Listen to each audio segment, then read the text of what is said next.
Hello friends, स्वागत है आप सभी का हमारे YouTube channel exam 2.0 study channel पर। आज के इस वीडियो में हम लोग बीएड प्रवेश परीक्षा 2023 के लिए सामान्य हिंदी का क्लास 14 हम लोग कवर करने जा रहे हैं, जिसमें हम लोग 50 इंपोर्टेंट प्रश्नों को देखेंगे जो कि आपके एग्जाम के लिए अति महत्वपूर्ण होगा। तो चलिए बिना देर किए इस वीडियो को शुरू करते हैं। और ये वीडियो आपको पसंद आता है तो इसको लाइक कर दीजिएगा, और चैनल को अभी तक सब्सक्राइब नहीं किए हैं तो चैनल को सब्सक्राइब करके बेल आइकन बटन भी दबा दीजिएगा, ताकि हमारा एक भी वीडियो को नोटिफिकेशन आपसे मिस ना हो सके। तो देखते हैं आज का पहला प्रश्न क्या दिया गया है।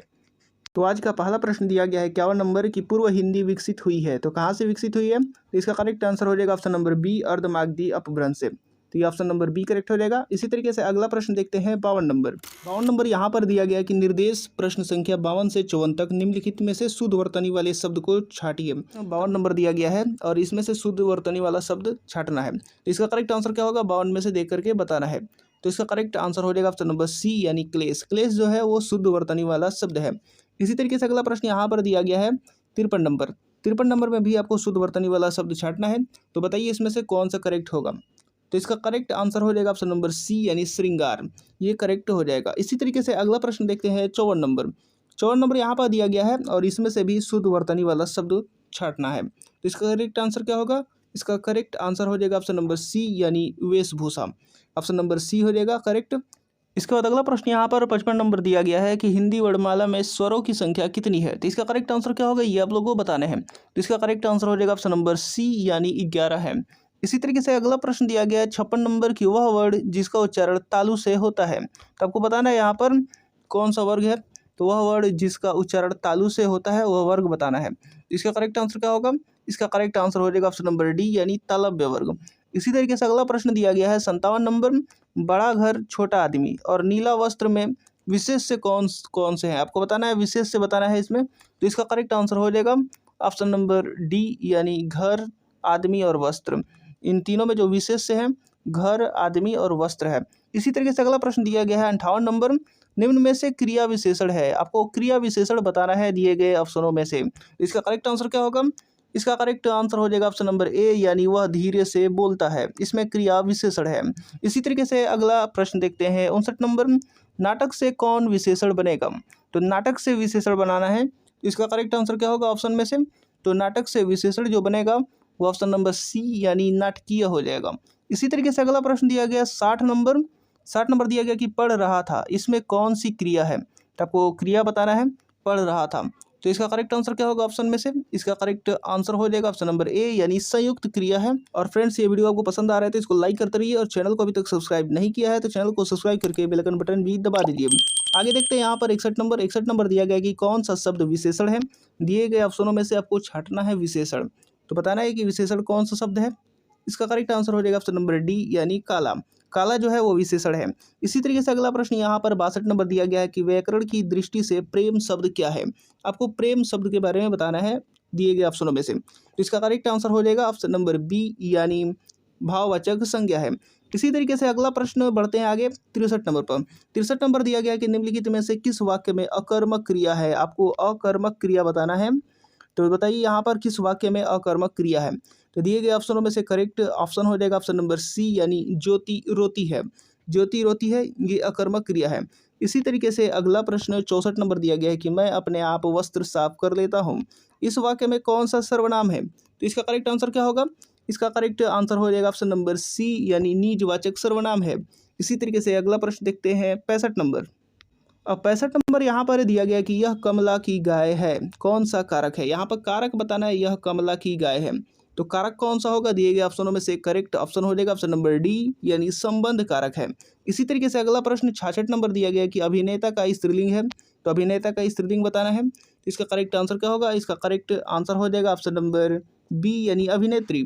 इसी तरीके से अगला प्रश्न 67 नंबर दिया गया है एकल शब्द का तद्भव रूप है। एकल शब्द का तद्भव रूप बताना है। तो इसका करेक्ट आंसर क्या होगा? इसका करेक्ट आंसर हो जाएगा ऑप्शन नंबर सी, यानी अकेला। इसी तरीके से अगला प्रश्न देखते हैं 68 नंबर। 68 नंबर दिया गया कि करपट शब्द का तद्भव रूप है। आपको करपट शब्द का तद्भव रूप बताना है। तो इसका करेक्ट आंसर हो जाएगा ऑप्शन नंबर सी, यानी कपड़ा। इसी तरीके से अगला प्रश्न देखते हैं 69 नंबर, यानी 69 नंबर दिया गया कि नीचे दिए गए अनेकार्थी शब्द को एक अर्थ के साथ लिखा है, इसका दूसरा अर्थ बताइए। तो दूसरा अर्थ बताना है काल यमराज का। तो इसका करेक्ट आंसर क्या होगा दिए गए ऑप्शनों में से? ऑप्शन नंबर सी यानी अवसर। अवसर हो जाएगा इसका दूसरा अर्थ काल यमराज का। इसी तरीके से अगला प्रश्न दिया गया है 70 नंबर दिया गया है कि सु उपसर्ग का प्रयोग हुआ है। आपको बताना है दिए गए ऑप्शनों में से किस शब्द में सु उपसर्ग का प्रयोग हुआ है। तो इसका करेक्ट आंसर हो जाएगा ऑप्शन नंबर डी यानी सुलेख। इसी तरीके से अगला प्रश्न बढ़ते हैं आगे 71 नंबर पर। 71 नंबर दिया गया कि किस शब्द में उपसर्ग नहीं है। तो आपको उपसर्ग नहीं है ये बताना है किस शब्द में। तो इसका करेक्ट आंसर हो जाएगा ऑप्शन नंबर सी यानी परम। परम में जो है वो उपसर्ग नहीं है। उसके बाद अगला प्रश्न देखते हैं 72 नंबर। 72 नंबर यहाँ पर दिया गया कि निम्न में से किस में व्यंजन संधि है। आपको व्यंजन संधि बताना है दिए गए ऑप्शनों में से किस में व्यंजन संधि है। तो इसका करेक्ट आंसर हो जाएगा ऑप्शन नंबर डी यानी सत्कार। इसी तरीके से अगला प्रश्न है 73 नंबर की निम्न शब्दों में से किस में विसर्ग संधि है। विसर्ग संधि बताना है किस में है। तो इसका करेक्ट आंसर हो जाएगा ऑप्शन नंबर सी यानी वातानुकूल में विसर्ग संधि है। इसी तरीके से अगला प्रश्न 74 नंबर दिया गया है कि स्वर संधि के कुल कितने भेद होते हैं। तो इसका करेक्ट आंसर हो जाएगा ऑप्शन नंबर ए यानी 5 भेद होते हैं। अगला प्रश्न देखते हैं 75 नंबर। यथार्थ में कौन सी संधि है। यथार्थ में संधि बताना है कौन सी संधि है। तो इसका करेक्ट आंसर हो जाएगा ऑप्शन नंबर ए यानी दीर्घ संधि है। अगला प्रश्न है 76 नंबर की निर्विवाद में कौन सा समास है। निर्विवाद में कौन सा समास है। तो इसका करेक्ट आंसर हो जाएगा ऑप्शन नंबर बी यानी अव्ययी भाव समास है। अगला प्रश्न देखते हैं 77 नंबर। 77 नंबर दिया गया है कि माता पिता में समास है। आपको समास बताना है माता पिता में कौन सा समास है। तो इसका करेक्ट आंसर हो जाएगा ऑप्शन नंबर बी यानी द्वंद्व समास है। अगला प्रश्न देखते हैं 78 नंबर। 78 नंबर यहाँ पर दिया गया कि कर्मधारय समास का उदाहरण नहीं है। आपको दिए गए ऑप्शनों में से बताना है कि कर्मधारय समास का उदाहरण नहीं है। तो इसका करेक्ट आंसर हो जाएगा ऑप्शन नंबर बी यानी चतुरानन। चतुरानन जो है ये कर्मधारय समास का उदाहरण नहीं है। अगला प्रश्न आगे बढ़ते हैं 79 नंबर पर। 79 नंबर दिए गए कि दिए गए वाक्य में रिक्त स्थान भरने के लिए 4 विकल्प दिए गए हैं।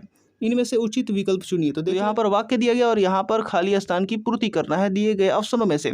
तो जल्दी से इसका करेक्ट आंसर बताइए। यहाँ पर पहले पढ़ लेते हैं। वर्तमान खाली स्थान में भी महात्मा गांधी के विचारों का महत्व है। तो यहाँ पर क्या भरा जाएगा दिए गए ऑप्शनों में से। तो इसका करेक्ट आंसर हो जाएगा ऑप्शन नंबर ए यानी वर्तमान व्यवस्था में भी महात्मा गांधी के विचारों का महत्व है।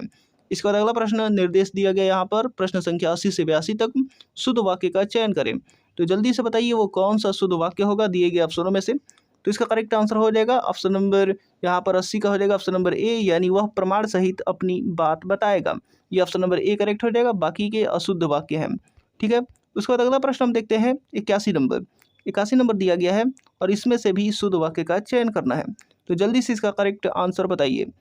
तो इसका करेक्ट आंसर हो जाएगा ऑप्शन नंबर बी यानी समाज की वर्तमान दशा चिंताजनक है और बाकी के जो भी हैं सबके शब्द अशुद्ध हैं।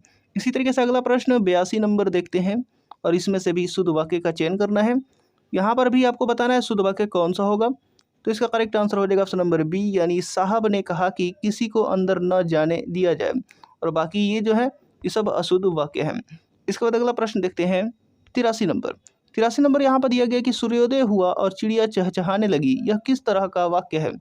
तो यह बताना है कि किस तरह का वाक्य है। मिश्र वाक्य है, संयुक्त वाक्य है या फिर सरल वाक्य है या इनमें से कोई नहीं। तो इसका करेक्ट आंसर हो जाएगा ऑप्शन नंबर बी संयुक्त वाक्य है। सूर्योदय हुआ और चिड़िया चहचहाने लगी। इसी तरीके से अगला प्रश्न देखते हैं 84 नंबर। 84 नंबर दिया गया कि अंश शब्द का अर्थ है। आपको अंश शब्द का अर्थ बताना है। तो इसका करेक्ट आंसर क्या होगा। इसका करेक्ट आंसर हो जाएगा ऑप्शन नंबर डी यानी कंधा। इसी तरीके से अगला प्रश्न देखते हैं 85 नंबर। हिमवान का पर्याय है। तो हिमवान का पर्याय क्या है यहाँ पर यानी पर्यायची बताना है। तो इसका करेक्ट आंसर हो जाएगा ऑप्शन नंबर सी यानी हिमाद्री। इसी तरीके से अगला प्रश्न देखते हैं 86 नंबर। 86 नंबर दिया गया कि निम्न शब्द का विपरीत यानी विलोम बताना है। नूतन, नूतन का क्या होगा विलोम, ये आपको बताना है दिए गए ऑप्शनों में से। तो इसका करेक्ट आंसर हो जाएगा ऑप्शन नंबर बी यानी पुरातन। इसके बाद अगला प्रश्न यहाँ पर 87 नंबर दिया गया कि निम्न शब्द का विपरीत यानी विलोम अर्थ बताइए। अशांत का यहाँ पर क्या होगा विलोम, ये आपको बताना है। तो इसका करेक्ट आंसर हो जाएगा ऑप्शन नंबर डी यानी शांत होता है। अशांत का विलोम क्या होगा, शांत हो जाएगा। इसी तरीके से अगला प्रश्न देखते हैं 88 नंबर। 88 नंबर दिया गया कि आदि से अंत तक। आदि से अंत तक यहाँ पर क्या होता है। तो इसका करेक्ट आंसर हो जाएगा ऑप्शन नंबर ए यानी अद्योपांत कहलाता है। अगला प्रश्न देखते हैं 89 नंबर।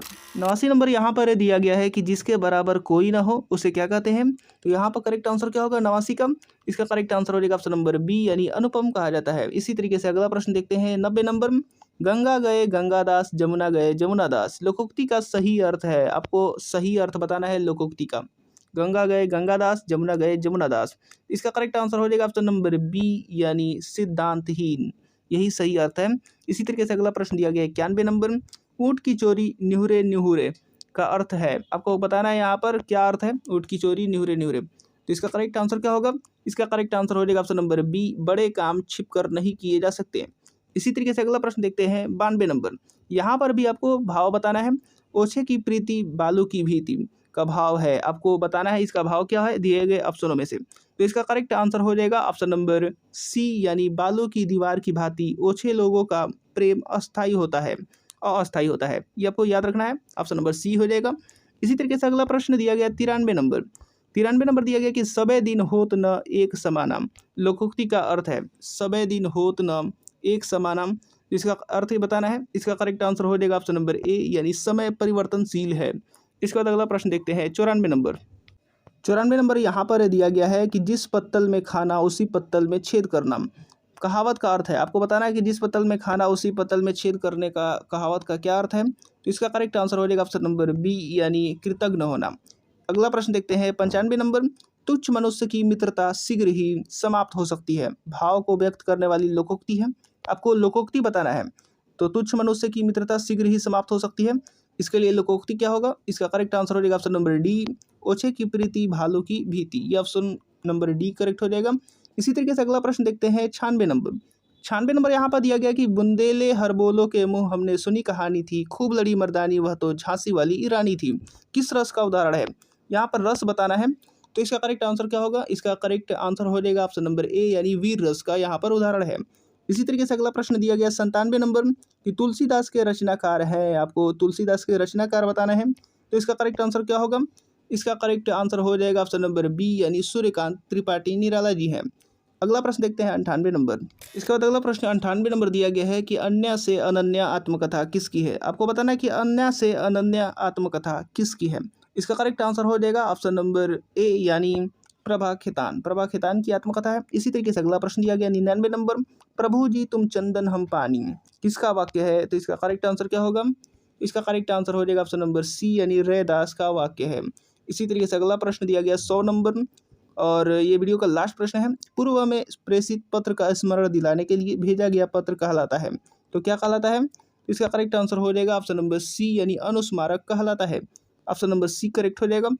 तो उम्मीद करता हूँ कि वीडियो आपको पसंद आया होगा और इसी तरीके के लगातार और भी वीडियो देखने के लिए हमारे चैनल के साथ जुड़ जाइए और अभी तक आपने सब्सक्राइब नहीं किया तो चैनल को सब्सक्राइब करके बेल आइकन बटन भी दबा दीजिए और इसको लाइक करते रहिए और अपने दोस्तों के साथ शेयर भी करते रहिए। तो मिलते हैं अगले वीडियो में।